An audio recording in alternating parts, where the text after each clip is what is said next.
Welcome to the Real Estate Syndication Show. Whether you are a seasoned investor or building a new real estate business, this is the show for you. Whitney Sewell talks to top experts in the business. Our goal is to help you master real estate syndication. And now your host, Whitney Sewell. Happening on January 20th and 21st is Denver's biggest real estate event, the next big thing. And it's shaking up how real estate professionals will define business success. This two-day event will give you tools so you can catapult your own business. The keynote is Ryan Serhant. Register now at thenextbigthingcolorado.com and use the code RESS to get $150 off.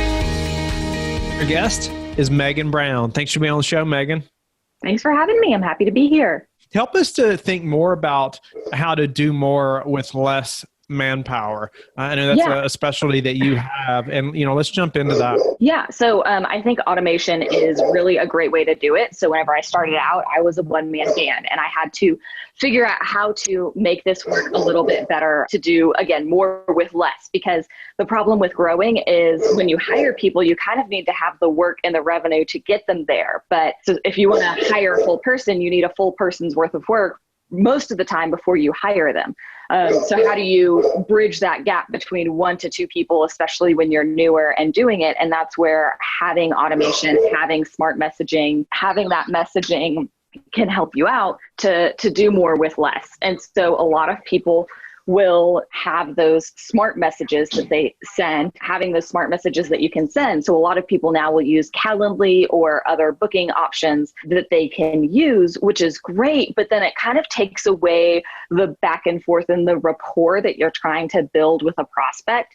And so then if you're able to use AI to do that booking, what people can do is have a conversation. So I use appointment booking because it's something that everybody has to do, right? We all have to book appointments, and it takes up a lot of time of back and forth if you're doing it manually of, hey, I'm free Tuesday and Thursday at 3. Oh no, what about Friday at 4? And that's where we have those booking pages that people can just kind of find a time and select, but it's very impersonal. And so what we can do with AI is we can have that kind of messenger bot understand what people are doing. And so a lot of people have seen those on like Facebook Messenger or Mini Chat where you can provide options or other things like that. But with AI, you can ask someone, when are they available? The AI will then go to their calendar and then check it. And so it understands basically the way that humans would talk. And so we might say, oh, I'm available Thursday at 3, or, what about a week from today? And so the AI would be able to understand that a week from today would be Tuesday at about 10 a.m. Central Time, and check the calendar and go through. So it's a much more normal flow of what we're used to in talking with humans. And it removes that impersonal thing of, well, here's my booking link, go book a time. Nice. I've heard numerous times people say, oh, it's so impersonal. When I get that link, somebody says, oh, I'd love to talk to you. Here's my link. Right.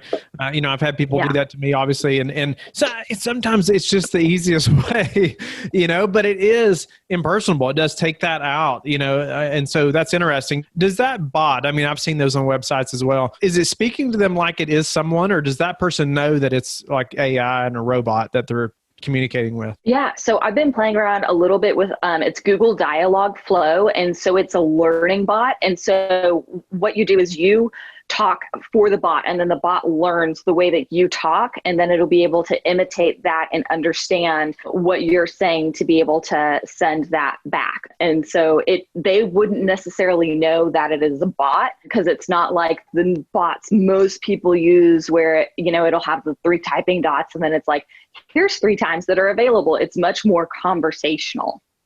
Wow, that's so interesting, and something maybe the listener and myself should consider looking into. Any other software, any other things that you use just to create that system or process that's going to help us to do more with less? Yeah. So the biggest thing that I've done is I've taken that bot and then integrated it into text message capabilities, right?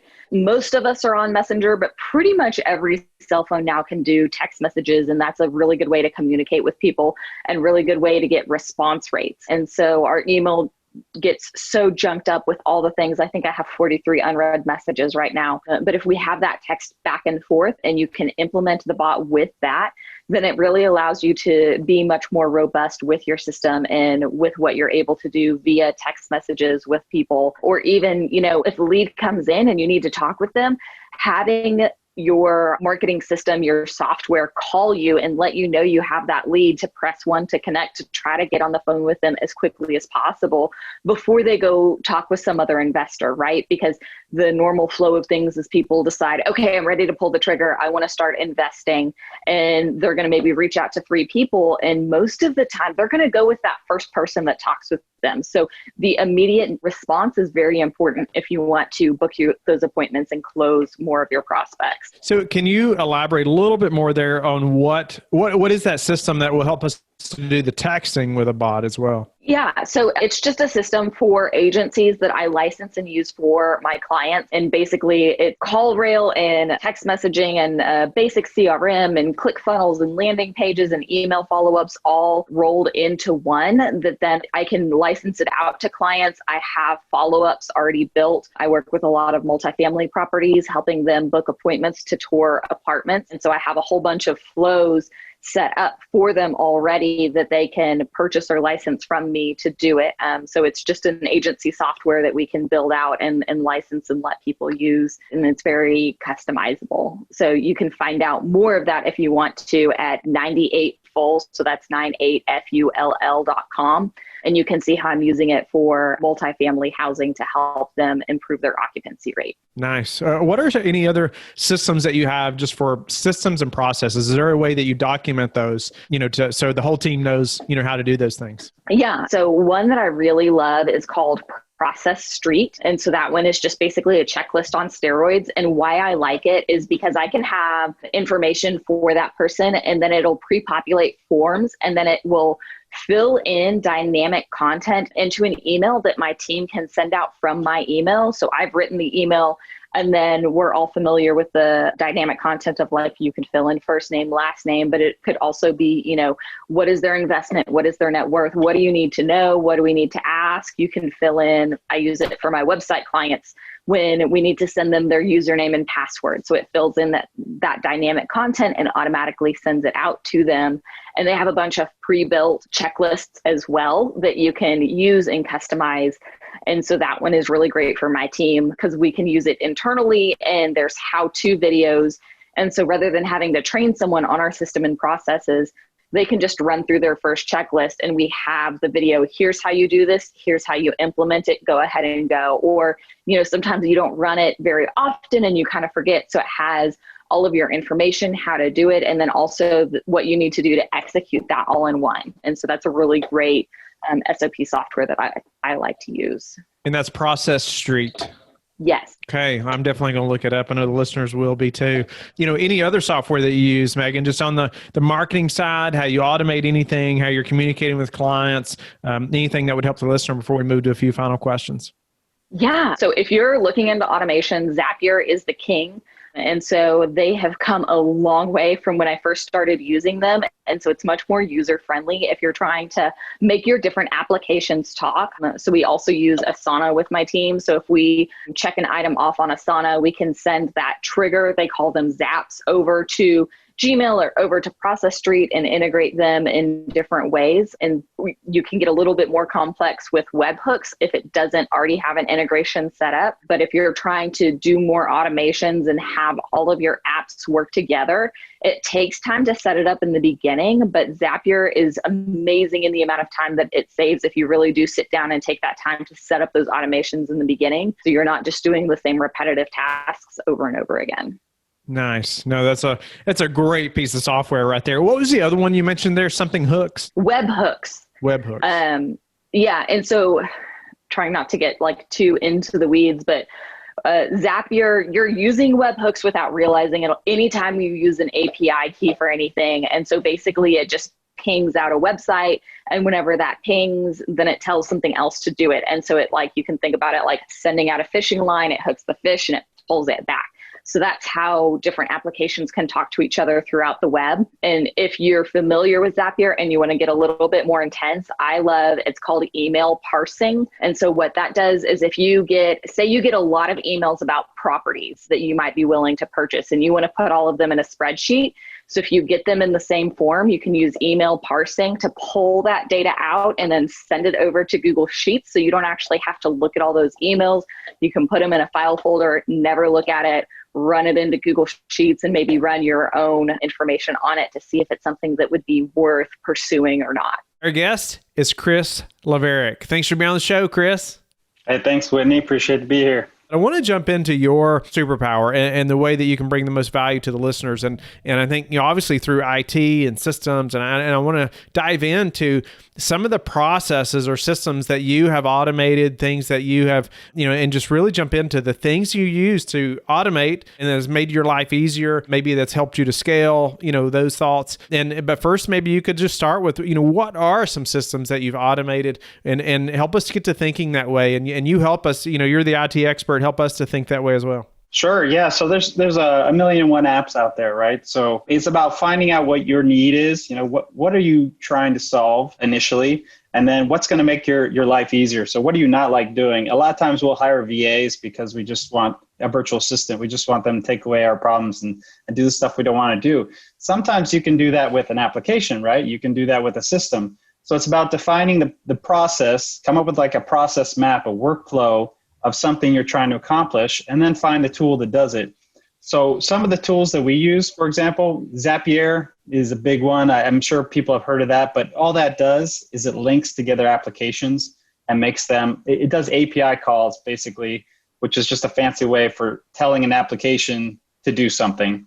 And so Zapier, for example, how we use that tool, we have Slack channel. Slack is a team collaboration communication tool, just like Skype. And what we have going on is when, say, someone on our website submits a website request form for contacting us, it notifies in Slack, in a specific channel, a notifications channel, that says, hey, someone reached out via website. And you'd be like, oh, well, that's not that big a deal, not really cool. Yes, well, if you don't know that somebody contacted you, and among the hundreds of emails, that might get missed. And then what's your follow-up rate with that person? That's going to be a little lower. So Zapier can be really cool in that regard. It can send automated emails. An interesting one, emails come in, you get a lot of contracts, you get a lot of paper documents you don't want to lose track of. We have Zapier scraping email and dumping it to a Google Drive. So then I never lose my documents, because they're always getting stored. Does someone need to go back and clean that up and organize it? Sure. But at least I don't have to go through all the emails looking for that one attachment, right? That was important for me to find. So a couple tools like that. We like to use Pipedrive too. Pipedrive manages deal flow for raising capital, closing deals, closing some kind of sales process with people. There's basically different columns representing workflow, and you can have automations at each one of those columns. Emails that can be sent, tasks that can be created. So if I move this deal to a different column, this contact to a different column, and that column represents something, certain automations can be triggered, such as add to my calendar a task that says follow up in a week. That can be really useful if you want to make sure you don't miss that contact in a week. So there's things like that. Calendly, we have people that we use Zapier as well. When Calendly comes in, we get notified in that. But Calendly is great for scheduling meetings. So I'm sure a lot of people on the show have heard of Calendly before. There's a couple of tools like it, but being able to provide a link, a hyperlink to someone via an email, and when they click it, they can see your weekly schedule. That's a great one as well. And the last one I like too is Monday.com. And it's a little pricier, but what it really does is it brings team collaboration together. Another big one that competes is Asana. And it's basically a giant project management tool. It can couple as a CRM. So just managing your contacts, that's what a CRM is, just managing your contact database and then having certain advantages there. But Monday.com has been great for our team. We have about 8 people now working together. So to be able to create a board, which is what they are, they're just a giant dashboard, if you can imagine that, with a bunch of information on there that you can assign tasks to people. You can assign dates to people. You can have automations in there. So when this date happens, this gets assigned to this person or gets moved in different directions. So that can be huge to collaborate together on rather than just do it via email or just do it via, Excel spreadsheets or something like that. So yeah, well, I'll mention one last one. The Google Suite is great. If you're just starting out in business, for the price of what you can get with the Google Business Suite, you get from Google Voice to Google Keep for just note taking, but then you get all the email, the Google Drive. What am I missing? I mean, there's a lot there that you can use in a team setting, and that's a big one to start with. So. Yeah, I've got a few questions about some of those things there and just processes that you do there. But one thing I wanted to ask, you mentioned like Monday.com and Asana. It's something that we've had to go through personally as well. And even learning Asana, just diving into that as a team. Why did you choose, say, Monday.com over Asana? And then, and also, have you looked into this new one I've heard recently called ClickUp? ClickUp. I have not heard of ClickUp. No, I've been so focused on learning the ones we have. So we chose Monday.com primarily because of the ease of use. And when you're picking an app, there's kind of a couple of things. Often people will just look at price, but price is really secondary if it doesn't achieve the objective. So what's the need? What's the cost? Of course, is useful, but then who's going to be using it? So I'm working with my family. My older brother, he's ex-Special Forces, Ashton Levarek, and he's on a couple other podcasts, but he is not as familiar with tech as I am. So if I tell him to come in, here's a great tool, and he can't use it easily, and it doesn't make sense, and it's not clickable and draggable, then that might not be a good tool for our team. Just because I can use it doesn't mean it's going to help our team if no one else can use it easily. I found Asana is very moldable. You can make it do what you want, but Monday.com was a little more ease of use, click, drag and drop, plug and play, a little easier just to get started. And that's kind of how we ended up with that tool.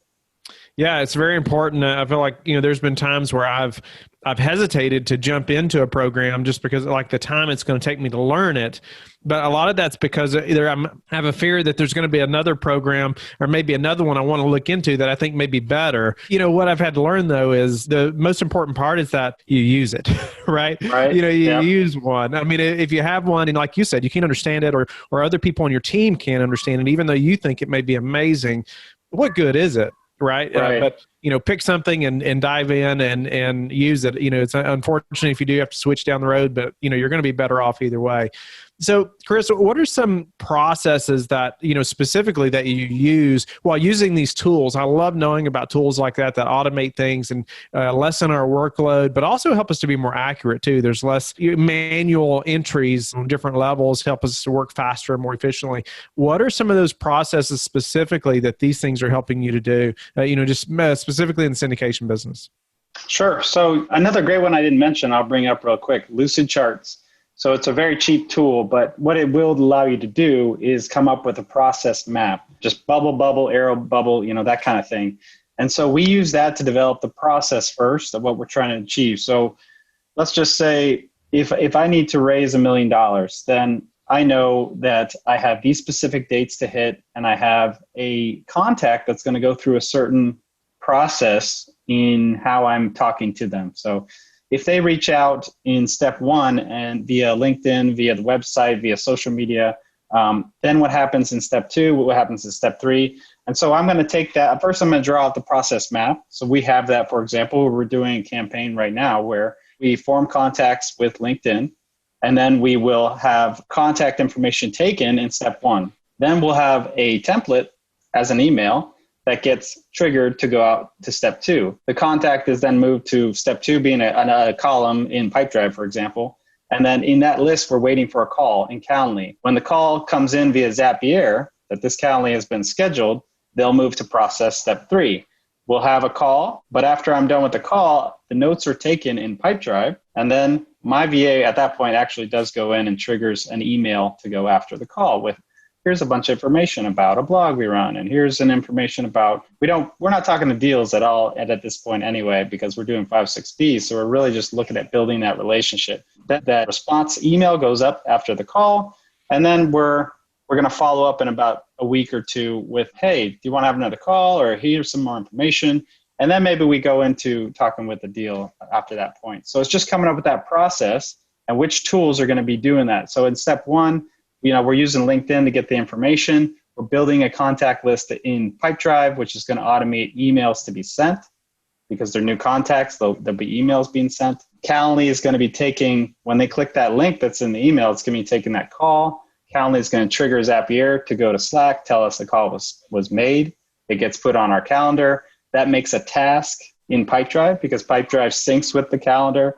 And now you start to see, okay, what I have to do as the person raising capital, all I have to do is log into my Pipedrive and I see a list of tasks for the day. So I see my calendar, or I see my task for that day. It says to do, and it's pulling all these things from my Google Calendar.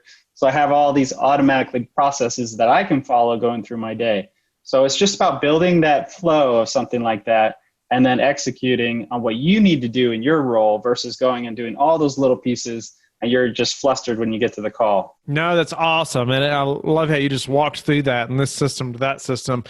Tell me though, I feel like some listeners are probably confused about like Pipedrive versus Monday.com.